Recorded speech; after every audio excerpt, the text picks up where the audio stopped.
Thank you, Chip. Well, it's a real pleasure to be with you again today and to share with you some of the great finds from archaeology. Let me just mention again our sign-up sheet on the clipboard up front here. If you would like to receive our monthly newsletter, just put your email address on that and I'll see that you receive that. It comes out once a month. Well, this morning we're going to talk about the site of Jericho. Jericho being very famous, of course, because it's the place where the walls fell down. We read about that in Joshua chapter 6. This, of course, being the first city that the Israelites attacked as they came into the promised land. Not working for you? Oh, your microphone.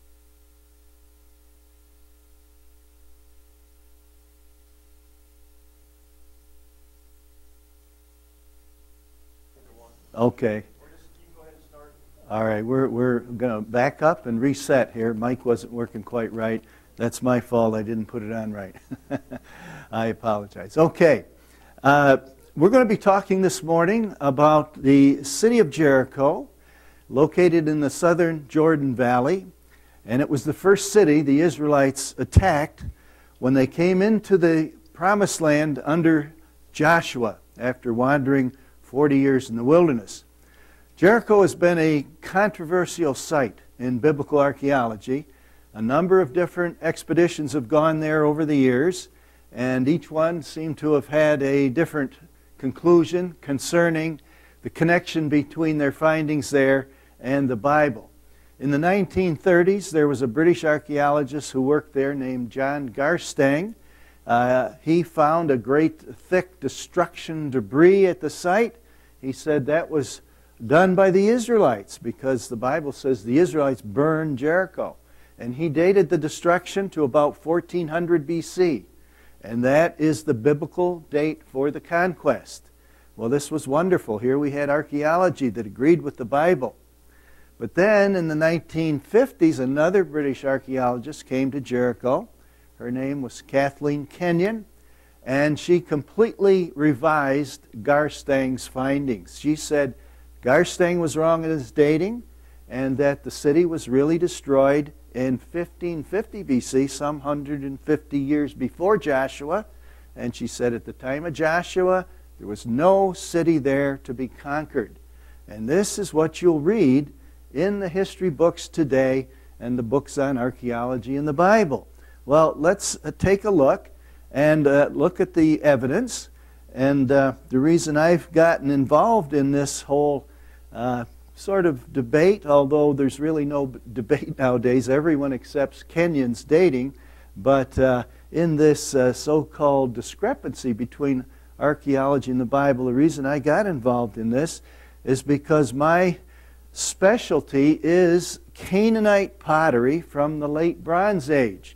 And the late Bronze Age is the time of the Exodus and the conquest. So I got involved in looking at the excavation reports from both of these expeditions. And in fact, there was an earlier expedition at the beginning of the 20th century, and I looked at their pottery as well.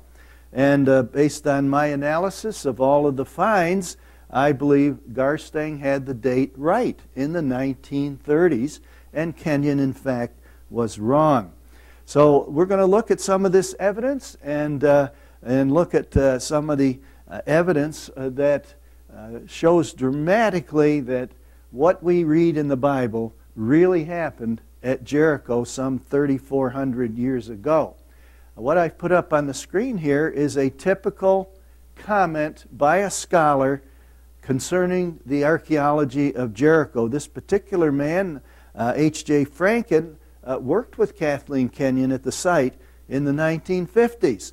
And he says the archaeological evidence leaves no option but to accept that there was no LB, that is late bronze, city of Jericho around 1400 or even 1200. Some scholars say that the conquest was some 200 years later than the 1400 date. The 1400 date we derive from biblical chronology and really is the correct date. So there was no LB city at the time of the conquest, no matter when you would like to date it, on or around Ain es Sultan, that's the Arabic name of the Tell of Jericho.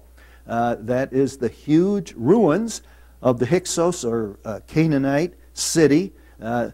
Those huge ruins gave rise to the folk tale attached to the hero Joshua. So he's saying that what we have in the Bible is nothing more than a folk tale.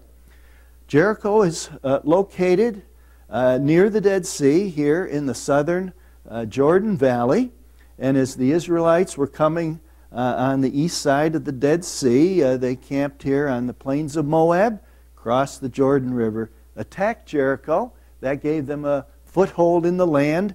And then they proceeded up into the hill country, attacked the site of Ai, then had a southern campaign here in the southern areas of the highlands, and then went all the way up to the north and fought a battle with a coalition of kings at Hatzor. When we read about the crossing of the Jordan River, we see God performing a miracle. This is recorded in Joshua chapter 3, verses 15 and 16.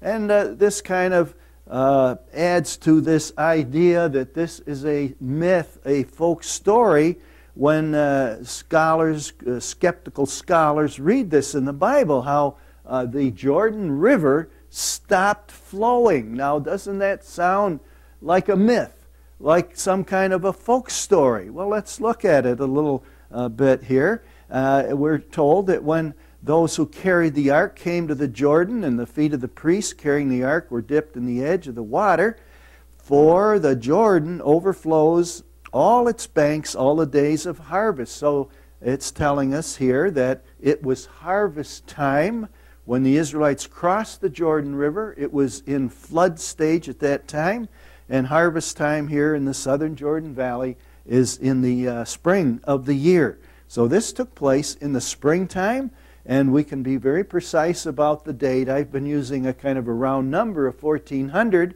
but based on our biblical chronology, we can be very precise and say that the year was actually 1406 BC, so we can narrow it right down to the spring of the year, 1406 BC, when they crossed the Jordan River. And we're told that the waters, which were flowing down from above, stood and rose up in one heap a great distance away at Adam. And that is just north of Jericho, some 15 miles, so that the waters did not flow down to the Sea of Arabah, which is the Dead Sea, also called the Salt Sea. They were completely cut off, so the people crossed opposite Jericho. Here's a picture of what the Jordan River looks like in flood stage. This was back in 1940. We don't see this today because the water of the Jordan has been reduced pretty much just to a trickle down at this southern area before it flows into the Dead Sea, because both the Jordanians and the Israelis are using the water from the Jordan River to irrigate their agricultural fields up and down the Jordan Valley. But in the days of Joshua, it would have looked like that, and it would have been really impossible for the thousands of Israelites and all of their animals to cross that flooded river without a miracle from God. Here's Adam, 15 miles north of Jericho, where the waters were dammed up. We read in the Bible, Joshua chapter 3. Well, when we go up to that area, we see that the Jordan River flows very close to high embankments in several places there. And in recorded history, we discover that when an earthquake strikes in the Jordan Valley, and that is fairly frequent because it's part of the rift system, it's very unstable in the Jordan Valley, and they get a good strong earthquake about once a century there in Israel in this area. And when an earthquake strikes just right, it will actually dislodge the embankments near the Jordan River and cause those embankments to fall down, collapse, and actually dam up the river. And the most recent occurrence of that was in modern times. In 1927, There was a very strong earthquake in Israel, did a lot of damage all across the country. And here at Adam, the Jordan River was dammed up, and the waters of the Jordan did not flow for 20 hours. It's a well-documented event. And so I believe God used an earthquake to bring that about at just the right time as the Israelites were crossing the Jordan River. So it's not a folk tale. This is reality. And it's happened in history. But in this case, of course, God was in control and directing events.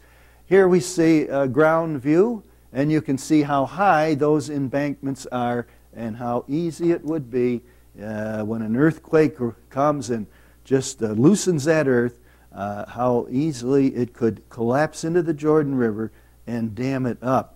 Well, here's a view of Jericho from the west. We're looking out toward the Jordan River here. The Israelites would have been approaching from the east, coming toward us in this picture. And the ruins are right here in the middle. They're not terribly impressive when you look at them, just kind of piles of dirt there.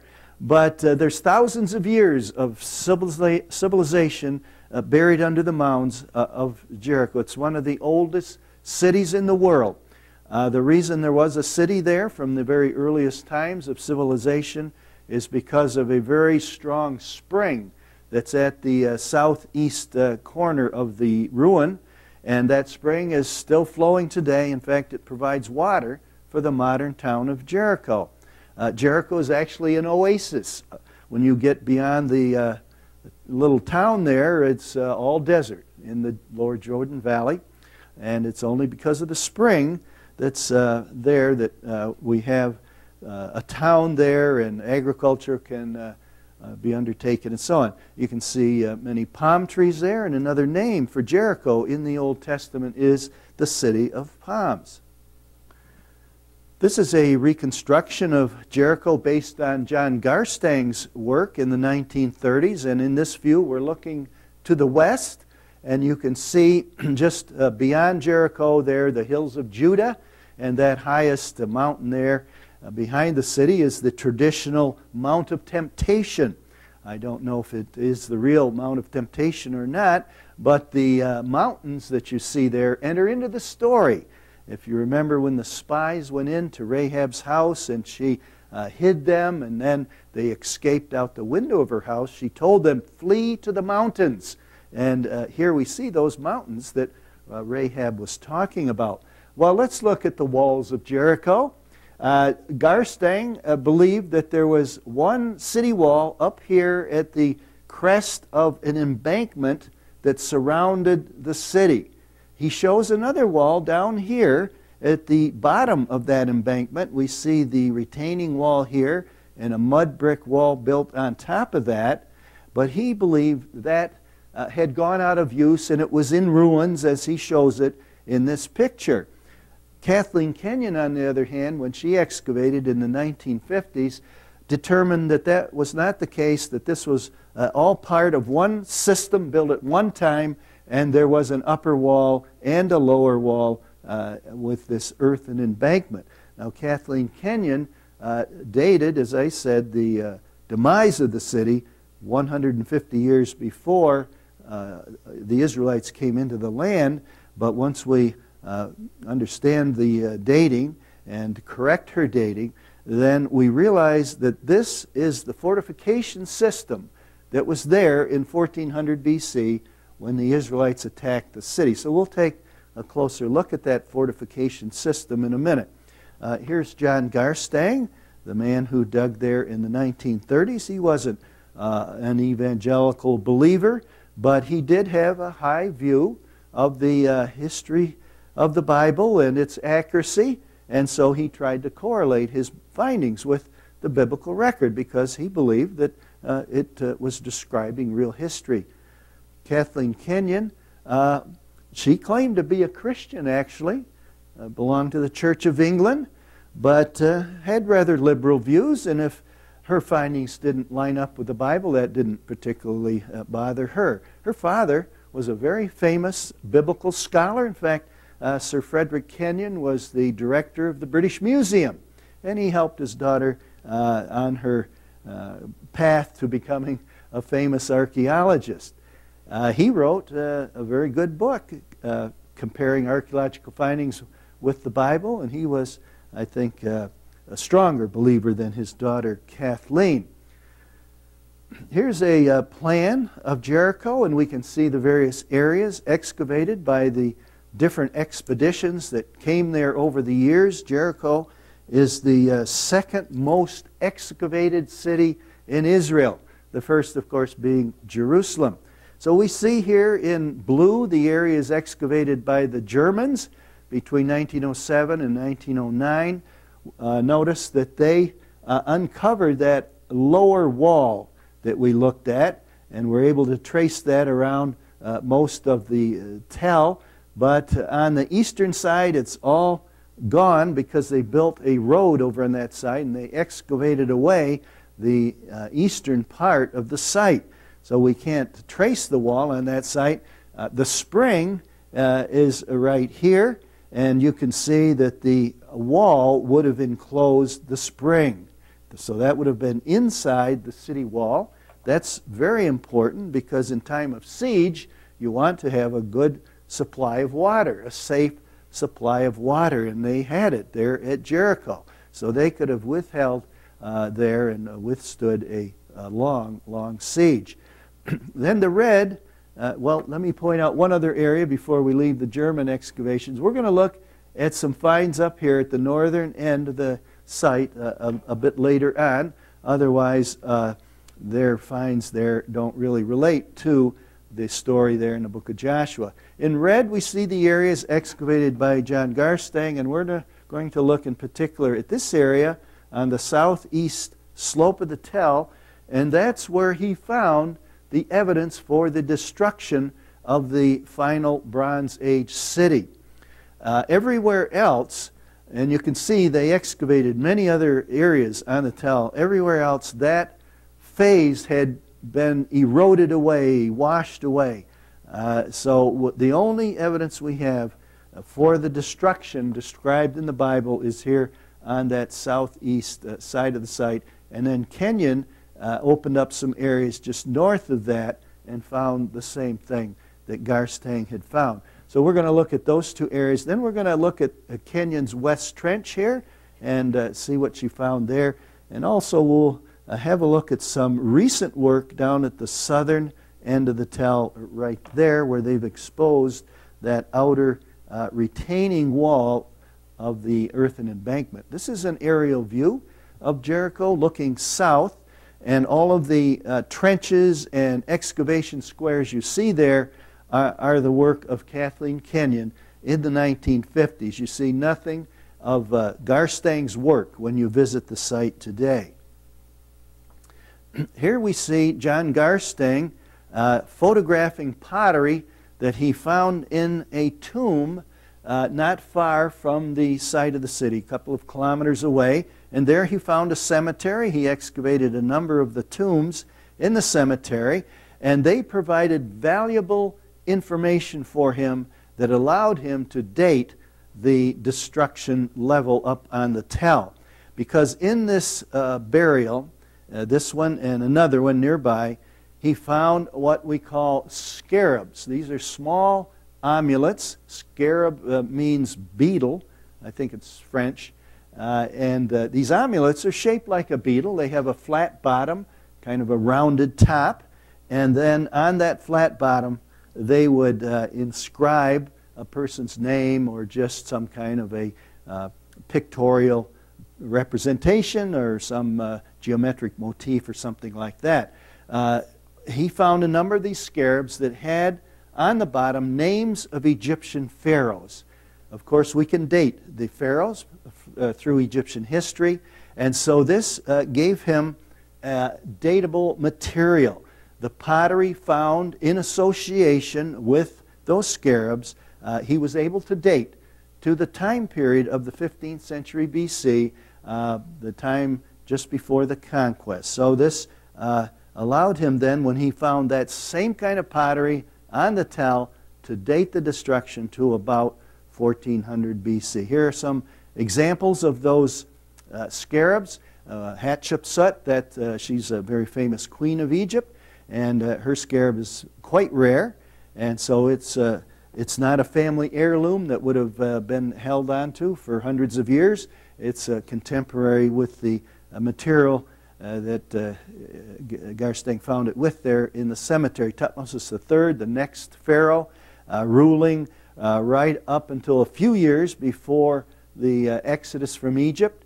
And then we have Amenhotep III ruling around 1400 or maybe even the early 1300s BC.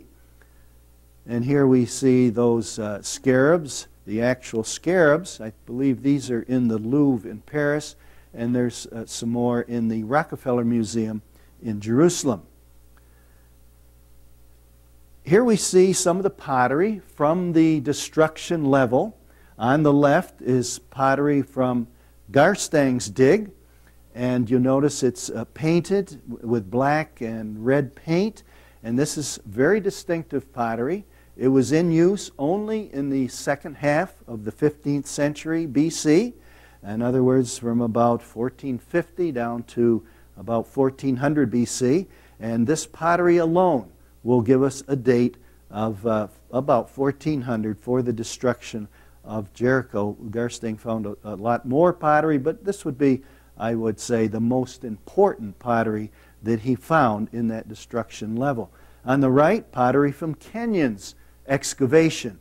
Again, pottery from that same time period. In fact, you can see that these bowls here, we have drawings in this case, and over here we have the actual pots, but you can see that these bowls have circles, concentric circles painted on the inside of the bowl, and that's exactly what these are. These are sherds or pieces of that same kind of a bowl with these concentric circles inside. This is a marker for what we call the Late Bronze I period, that time period from about 1500 down to 1400 BC. So those bowls and other pottery pieces here all come from that Late Bronze I period. Cooking pots and dipper juglet and lamp and so on. All of this is typical Late Bronze I. So you might ask, well, why didn't Kenyon recognize that?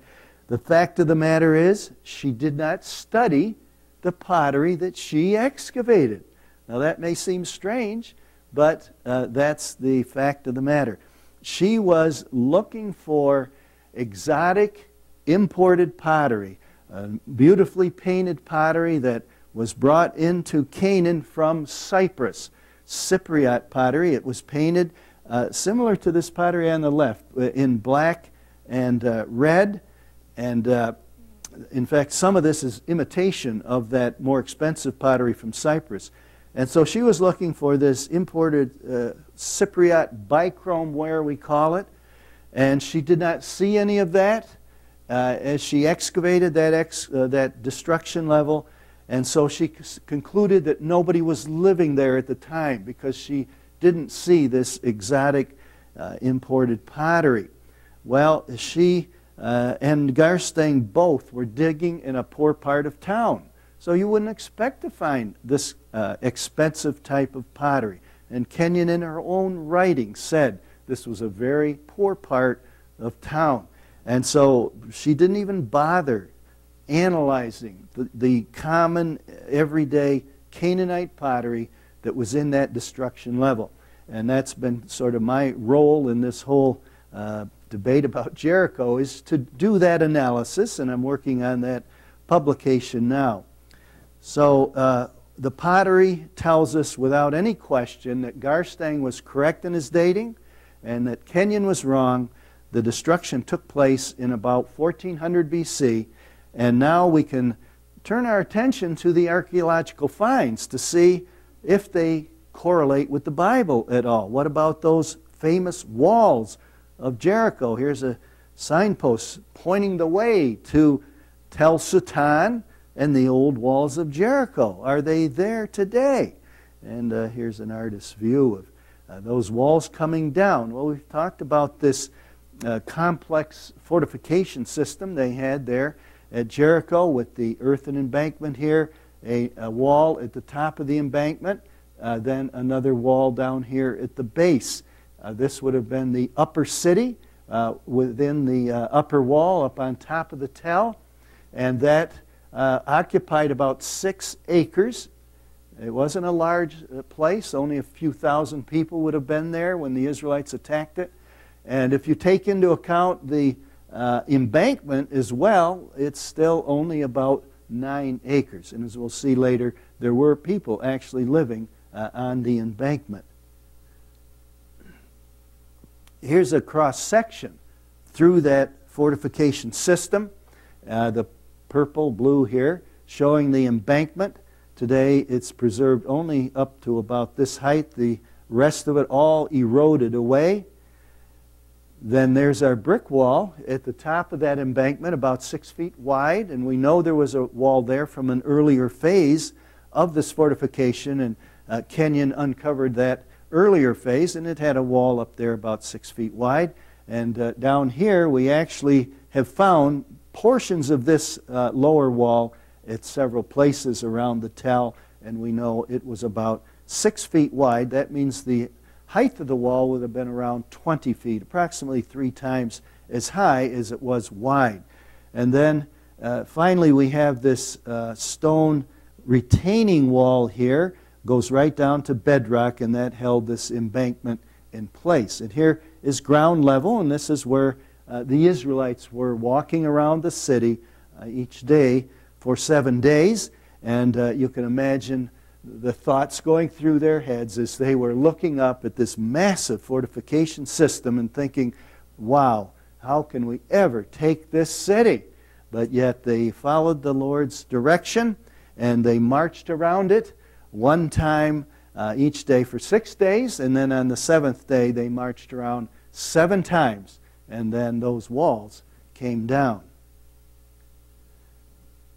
Here's the description of the walls falling down as we have it in Joshua chapter 6, verse 20. And it tells us the people shouted, the priests blew the trumpets, and when the people heard the sound of the trumpet, the people shouted with a great shout, and the wall fell down flat. That's what all of our translations say. The wall fell flat. But when you look at the Hebrew text, there's a Hebrew word used there that does not mean flat, but rather means the wall fell beneath itself. Well, you saw that cross-section diagram. When those walls fell, what would happen? The mud bricks would just tumble down that embankment and be deposited at the base of that retaining wall. And so literally, the walls fell beneath themselves. Now it's interesting that critical scholars will tell us that this story was written hundreds of years later. In fact, most biblical scholars say the Old Testament was written during the exile period. Well, when we look at something like this, we must wonder, well, how would they know in the exile period that the walls fell beneath themselves? Obviously, they would not know, and obviously it wasn't written then. It was written by someone who observed the walls falling down. It's an eyewitness account, and that is what our Scripture is. It's something that was written at the time. It's not something written down hundreds or thousands of years later. Then we read the people. These are the Israelite soldiers around the city on that 7th trip around, that 7th day. They went up into the city. Well, here again, how would a later writer know they went up? Why didn't they just run straight in? Well, again, the person who wrote this down was observing what happened, and they had to go up over that earthen embankment to get up to the city. Every man went up straight ahead, and they took the city. Just another artist's reconstruction of those events. Down at the southern end of the site of Jericho, there's been a recent expedition in the late 1990s undertaken by a team from the University of Rome. and they cleared quite a long section of the retaining wall. Kenyon had previously dug a trench up to that wall, but she did not go beyond the wall to the area outside of that retaining wall. And so the Italians, as part of their work, cleared a section of the wall, and as you can see, it's very high. I am standing at about the level of ground level at the time of Joshua, and so you can see just this stone facing, this retaining wall, is a huge barrier for the Israelites to get into the city. It's how high? 18 or 20 feet. And then on top of that, of course, the mud brick wall. This is a view kind of looking down on that, and you can get such a view because there is now a cable car that goes from the parking lot at the southern end of the Tell of Jericho up to the Mount of Temptation, where there's a monastery up there kind of clinging to the cliff. So this cable car will take you up if you want to visit that monastery, but it passes right over that Italian excavation area, and you can see the length of their dig there, where they've exposed this retaining wall for that distance there. And notice buildings here outside of the wall. Excuse me. And when they constructed this wall, they cut through the buildings that were there right along this line. You can clearly see the cut when they dug a trench down to bedrock, and then they built their stone retaining wall from bedrock up to support that earthen embankment. Well, this is important archaeology here because we know the sequence. First, we have these buildings, and then after that, after they went out of use, we have the construction of this massive wall. The pottery in the buildings here dates to the very end of the Middle Bronze period or very early in the Late Bronze period. In other words, right around 1500 BC.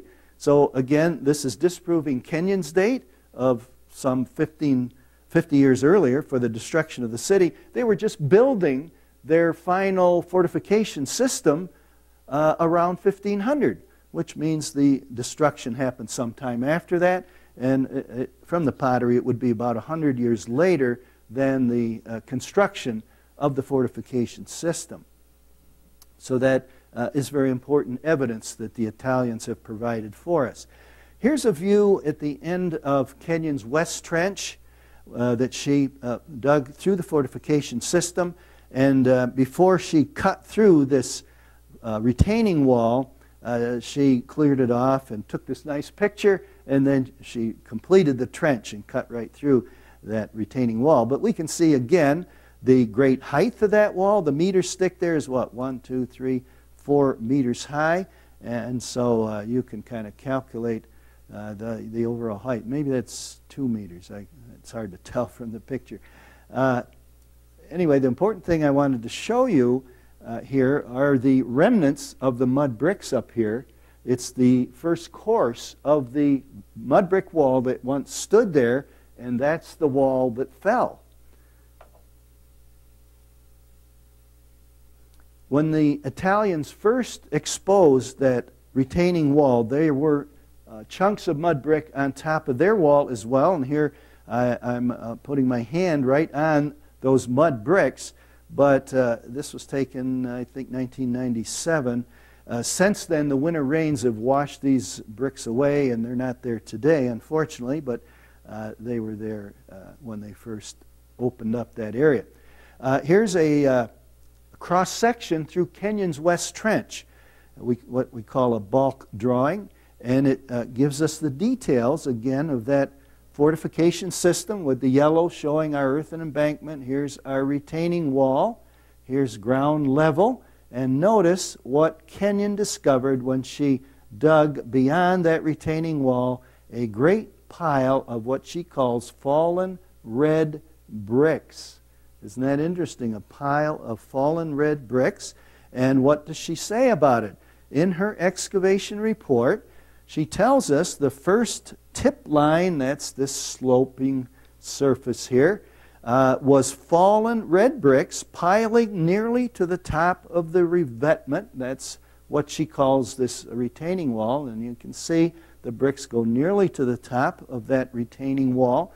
These probably came from the wall on the summit. She's talking about the mud brick wall up there, summit of the bank, or the brickwork above the revetment. Well, isn't this interesting? She is saying that that pile of bricks came from the city walls.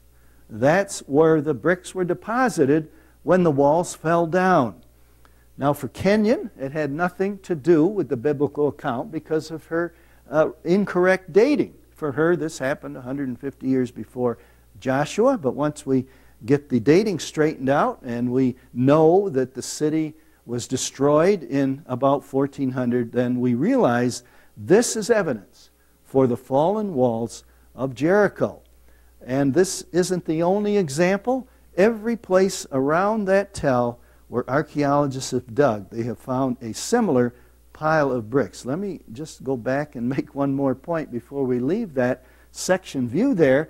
Well, okay, the walls fell down. How were the Israelites going to get up over this retaining wall, which was very high? Well, notice how those bricks fell in such a way as to form a ramp. And so when the walls fell, the Israelites could just scramble over that pile of collapsed mud brick and go up into the city, just as the Bible tells us. I'm here at the base of the retaining wall, and in the bulk of the Italian dig, you can clearly see the same pile of bricks piling up against the retaining wall as Kenyon found just a short distance away in her west trench. Everything at the base of that retaining wall is all collapsed mud brick. I've got my left foot there on some of that mud brick. Chip is going to go to Israel in August, and he's going to jump down in that trench, and he's going to bring us back one of those bricks. Right, Chip? You bet. Okay, the evidence is still there today. And this just shows some of the places around the city where they have excavated up against that retaining wall and found similar evidence. Well, if the walls fell down, what about Rahab's house? We mentioned the spies going into her house, and when she hid them and the king's men left, then we're told that she let them down by a rope through the window, for her house was on the city wall, so that she was living on the wall. Now, other translations might have something slightly different. Maybe her house was in the wall or a corner of the wall or something like that. In fact, the translators really don't know how to deal with the Hebrew that we have here. But now that we have the results of the excavations, we can more precisely translate the Hebrew here. The Hebrew actually says that her house was built against the vertical surface of the city wall. Bakir ha-homa. Homa is the word for the big city wall. Kir is a word that usually means small wall, but in this case it means the vertical surface of a wall, and that's a meaning that we encounter sometimes in the Old Testament. And so her house was bakir, against the vertical surface of the Homa, the city wall. And so the city wall was actually kind of the back wall to her house, and she had an opening there to let in some light and fresh air. And so by letting the spies out that window of her house, they were able to go down over the city wall. And then she said, "Flee to the mountains," and that was quite close by. And then later, the Israelite spies went back to her house and rescued Rahab and her family. You remember they had made that covenant. If she would hide them and hide them from the king's men and save their lives, they would save her life when they attacked the city. And they said, "Put a red rope out this window of your house so that we will know which house is yours." Well, if the city wall fell, how did her house survive? Well, archaeology gives us the answer. Up at the northern end of the site, all of the expeditions excavated trenches through that fortification system, and they found that the wall was still standing at the northern end of the site. The Germans here found it still standing to a height of about 9 feet. Can you imagine, after 3,400 years, still standing to a height of 9 feet. Garstang found a similar situation, maybe not quite as high as the Germans, but still quite high. And Kenyon found just a bit of it here, but enough to show that it was still kind of still remaining there to some extent. The wall did not fall. That is what we're determining from these remnants that are remaining there. Here's Garstang's dig, and we see again our retaining wall here, and then here's what's left of that brick wall. It's 6 feet wide, and my goodness, it looks like it's even higher than 6 feet. But it shows that in the northern part of the tell, the wall did not fall for a short distance. Here's a plan looking down on the findings from the German dig with our retaining wall running here and our mud brick wall running along here. And we see that houses are built on the slope right up against the lower mud brick wall. So this must be the area where Rahab's house was located. I don't know which one is hers. We don't know her address, and so we weren't able to figure out which house she lived in. But it must have been one of these houses on the north side of the tell, and of course the north side is the closest side to those mountains, and the spies could easily escape from there to the mountains. So that explains how Rahab's house was able to survive, because God preserved it, and He preserved the wall there on the northern side for that short distance. Here again we can see our retaining wall, and then here's the mud brick wall. This is from the German dig, and notice all of the houses there on the embankment. This must have been the poor part of town, excuse me, sort of the overflow from the upper city, and this is apparently where Rahab lived. Here's an artist's reconstruction of that. The houses were much more tightly packed than what he shows here, but it gives you an idea of the situation there and where Rahab's house was located. And her house would have looked something like this, with the flax drying on the roof, the hole or the opening there where the spies escaped. Today you can still walk around the site of Jericho, and every little ways you can see the top of that stone retaining wall kind of popping up through the earth. And if you care to walk around, it takes about a half an hour to go around the site of ancient Jericho. Well, now we're going to go over to the southeast slope where they found the evidence for the burned city. The area here to the south was dug by Garstang. You can see he dug a very large area, uncovered many mud brick houses, and then this is the area dug by Kenyon, and she found exactly the same thing, a great thick burn layer about a meter or 3 feet thick. This is a picture of Garstang's dig there and all the buildings he uncovered. When you go to Jericho today, you come up this pathway here, and you go up this little kiosk, and as you're walking through here, you're actually walking through Garstang's excavation area, and you can see there's nothing left there. It's all been dug away. When you get up to this kiosk, however, right in front of it are Kenyon squares, and you can look into those squares, and if you know where to look, you can see the evidence for the burning and the destruction. This is another bulk drawing, this one from those squares there that are right in front of the kiosk. And if you look in those squares, you can see a part of a cobbled street over here, walls of the final Canaanite city that was destroyed, floor levels, and so on. Notice how the walls are tipped. Kenyon said that was due to earthquake activity. Garstang said he found much evidence for earthquake activity, and so I believe God used an earthquake to bring the walls down as well as dam up the Jordan River. But again, the timing was just right, and he did it in such a way as to protect Rahab's house. You can see there the thick destruction level shown in red of the tremendous fire that destroyed the city. Then it was abandoned for some period of time, and that is indicated by this yellow erosional layer formed by material washing down from further up the tell and being deposited there. And then we have another occupational period. There were some buildings built on top of that erosional level. And this relates to Judges chapter 3, when we're told that Eglon, king of Moab, came to the city of palms and built a palace there and then collected tribute from the Israelites. Well, Kenyon only found some bits and pieces of that face, some outbuildings of that palace, but Garstang actually found that palace and excavated the whole building. Now, that's another story, but it verifies this account in the Bible as well.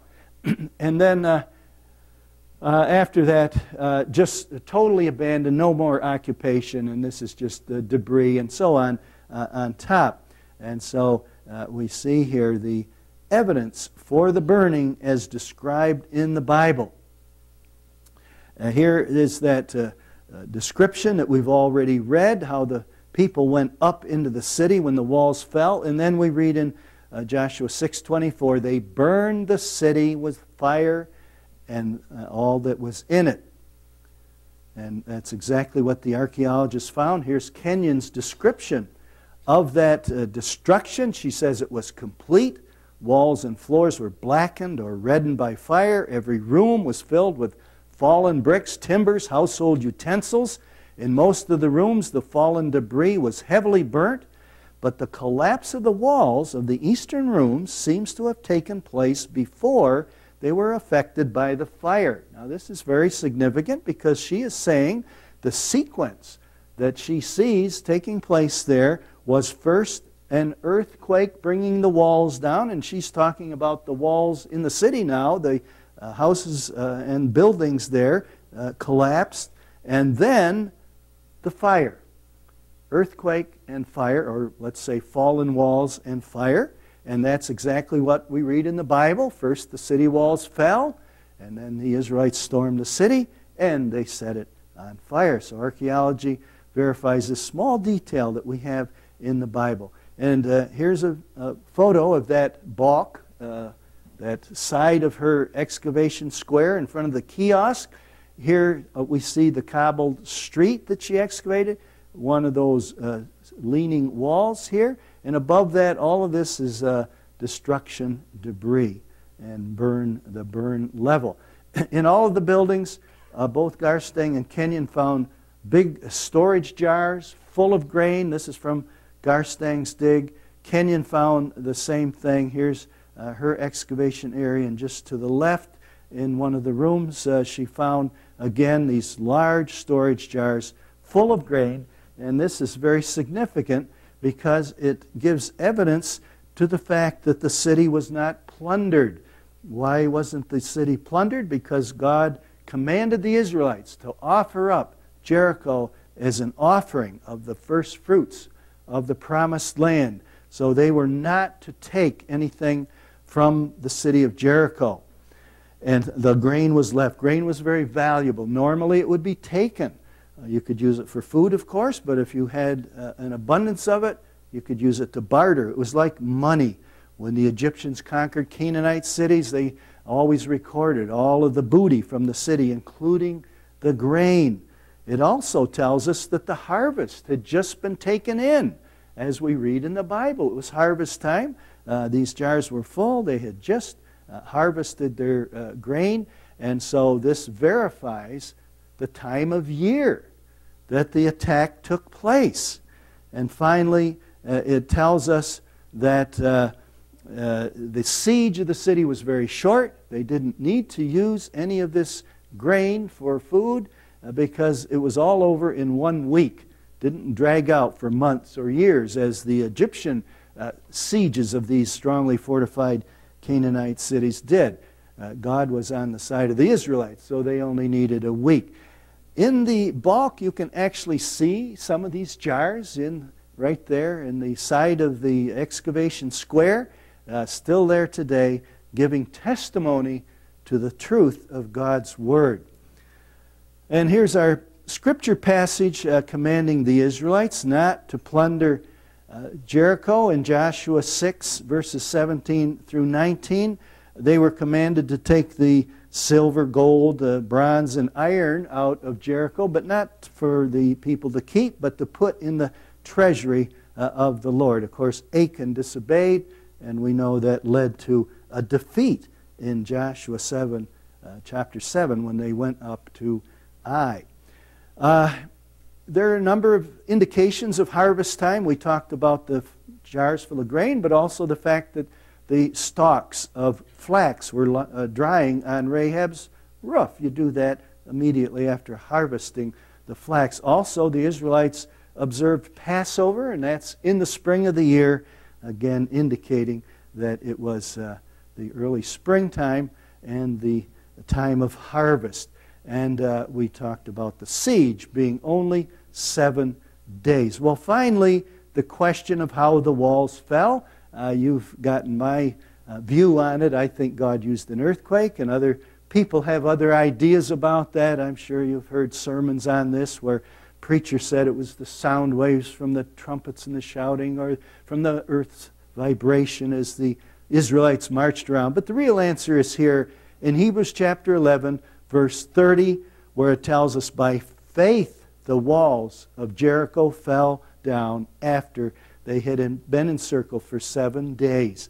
It was the fact that the Israelites, in the face of this tremendous fortification system that was something beyond human capability to penetrate, they had faith to believe in God, faith to march around that city for those 7 days, and it was because of their faith that those walls came down. And so this is the lesson for us today, that when we face these impossible situations and these great high walls in our personal lives, if we'll trust the Lord, if we'll obey Him and do what He tells us to do, He will give the victory as He did to the Israelites in those days 3,400 years ago. Thank you for your attention.